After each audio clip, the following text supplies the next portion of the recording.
All right, everyone. The progressive and more left-wing elements of the Democratic Party are getting a little bit pissed off at the fact that Nancy Pelosi and Chuck Schumer are so willing to work with Donald Trump, tying in hand with DACA and some of these other things. They're even talking about the possibility of negotiating now on taxes. Taxes, of all things. Nobody, I think, on the left expected Trump to wheel his capabilities around and focus on the Democratic Party. But it does make sense what he's doing. It's like with DACA. What I think he's doing is he says, well, DACA's already there. I promised to get rid of it. So I'm getting rid of it. But you can have it back as long as you're willing to give me a couple of the things that I want. He might do this repeatedly. This might be his idea of how to deal with the legislature, in which he technically has the ability to do what he wants, but some of the Republicans in the Senate won't work with him, so he needs a couple of Democrats within the Senate and the House to join him. And if he can just get that slim minority of Democrats, he doesn't have to worry about the never-Trumpers anymore. And he can get things accomplished. I think he's worried about being the next Obama, the Republican version of Obama, sort of exemplifying the symbol of what the Republican Party was. You know, big money mogul, and kind of out there, but embracing social media and therefore funny. I think he's worried about the possibility that he would become a president who simply made executive orders like Obama did and really didn't get anything else accomplished in 8 years. Because he didn't. Obama essentially, he got two things, and one of them wasn't even good. He got the Affordable Care Act, which is so divisive that, you know, why even talk about it? Some people consider it the best thing we've ever had. Others consider it a totally tyrannical, shitty move. Yeah, it really depends on their partisan loyalty, so who cares? The only other thing he gets is the Cuba deal. He finally manages to end the embargo on Cuba, and I supported that. Trump's sort of waffling on that, too. That might be a negotiating strategy also. He might get people worried, oh, maybe I'll just crack back down on Cuba. Get some of these same people on board with some other immigration proposal. Right now, he's holding DACA over the heads of the Democratic Party. He's essentially telling them, you can have this wonderful thing back, and it'll be legislative, so I can't unilaterally get rid of it, no future president can, but you're going to have to work with me, you're going to have to come to the table. And the thing is, he doesn't need to squeeze that much out of it. They want DACA a lot, it's a major thing for them. They're going to be willing to give him probably a little bit more than he expected in exchange for it. It could be additional wall funding, it could be even more border security, it could be a crackdown on sanctuary cities, all three of which, by the way, we actually need. Now, regardless, though, he's done well. They don't get anything new. They already had DACA. It's just they got it back. He gets something new that he wanted, something shiny. That's, I think, what Trump wants. By the way, important discussion to be had later, basically on that topic. Not on my channel, but it'll be a discussion I'm having. I'll leave it up in the air for now so you can keep wondering for a few more hours. But the far left, meanwhile, is not so receptive. Pelosi and Schumer may be willing to shake hands with Trump, but, and this might be part of his plan too. Then Sanders and Warren and all of these others, the Gillibrands within the party, who say, well, we're uncomfortable with the fact that the Democratic leadership is working with Donald Trump. But the problem is they're between a rock and a hard place. On the one hand, if the neoliberals work with Trump, things get accomplished. Trump, by the way, his approval probably rises because he's managing to accomplish things, especially if he goes after tax reform next and does this same thing. Nancy Pelosi and Chuck Schumer then take fire from the far left. Now, the far left within the Democratic Party is still a small minority of people that have power there. Perez heads the DNC. He's a neoliberal. Their main, like the person everyone recognizes, that's Hillary Clinton. She's a neoliberal, even though she's not in office.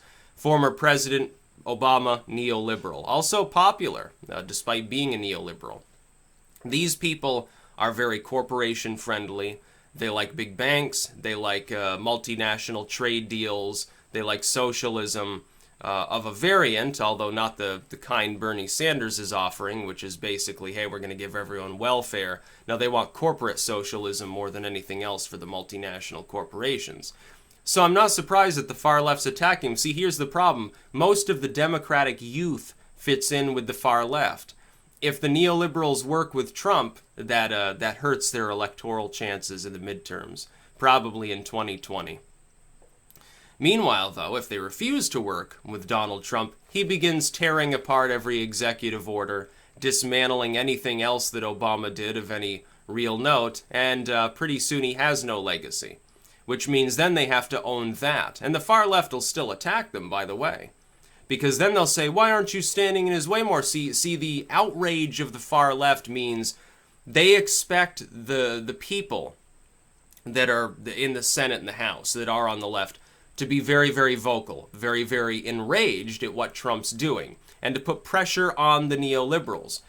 If the neoliberals stop working with him, it's not going to save him from that pressure. Then they're going to start pressuring them to like try to impeach him, but they know at the moment they can't do that. They don't have the votes. They don't have any grounds for impeachment. They're probably not going to get any grounds for impeachment.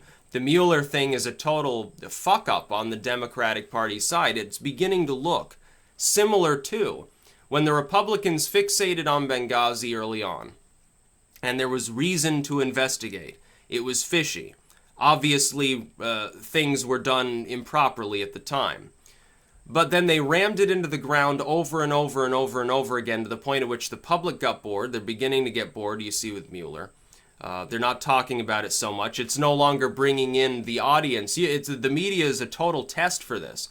They put out an article about Mueller, pretty soon it's on page 3, because nobody's reading it. They're not outraged anymore. They're too busy being outraged about Trump supposedly being bigoted now. Well, being bigoted is not grounds for impeachment. Sorry, but it's not. If it were, we would have had quite a few impeached presidents. One of them would have been Franklin Delano Roosevelt. And then he probably would have deserved it at the time for being totally economically inept. Trump's not inept, though. He knows what he's doing. He's negotiating with his people. The problem being the party leadership's all neoliberals. See, they're willing to compromise.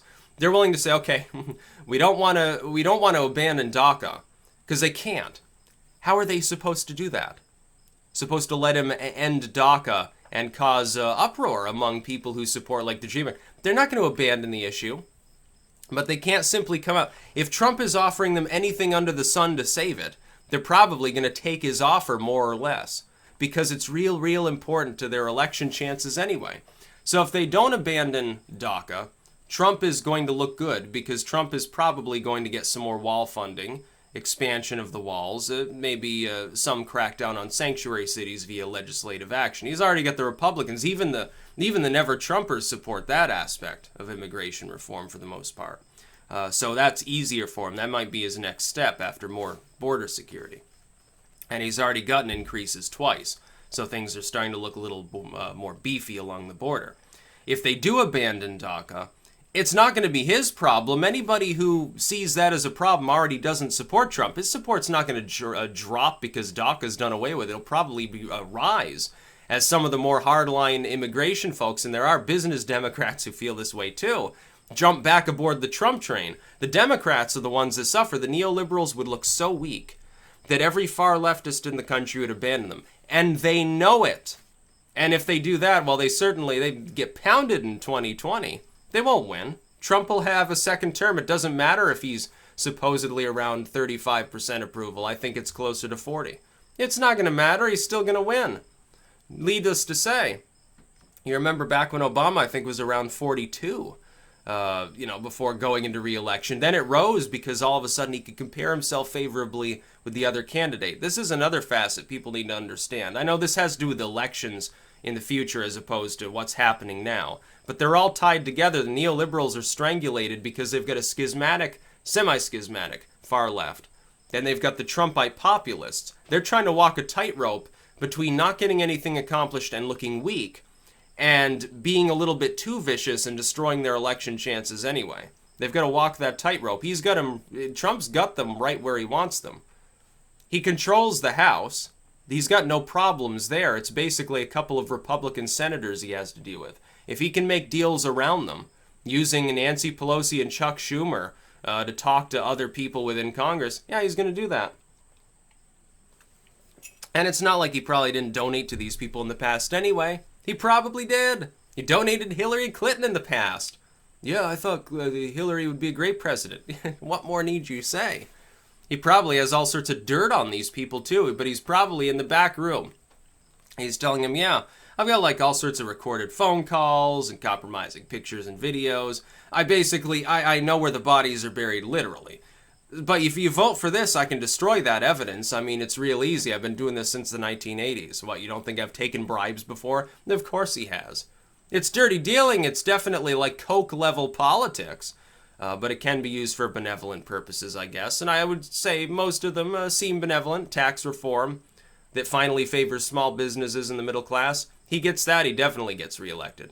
All of Middle America will vote for him. Probably Illinois at that point would turn into a red state. Even the outlands of Chicago would probably vote for him. On the immigration, it's an important issue. You don't have to be bigoted to think, yeah, you should have border defense. Most sane nations do. At the very least, they have a chain link fence on their border and some border guards, and they actually will take someone and put them in prison or force them back out of the country if they try to come in without permission. It's like the reasonable, most rudimentary level of sanity that could exist for a nation. I understand Europeans moan about this, but you're not understanding. You've turned into the European Union. That comes with so many of its own problems. It's not even worth having free movement at this point. It's made the situation worse because then one idiot like Angela Merkel can lord over migrants over the rest of Europe. Right now, threatening the Polish, saying, no, you're going to take in people that have come into Germany because, we're somehow legally enabled to do that. Because Angela Merkel runs a big economy, not a small economy within Europe. That's a problem too. We can't have that happen over here. This is why we wouldn't have like states controlling every aspect of immigration, because then let's say 49 of the states say, well, we want sane limits. We want to have the law the way it is. But one state says, no, we don't want it that way. We want to take all comers and bring them into our state, and so we're going to do so. And they happen to be a border state. Well, then that's where law and order breaks down. It doesn't work that way. You have to have some degree of federalization for a handful of things within society. I say that as a limited government libertarian.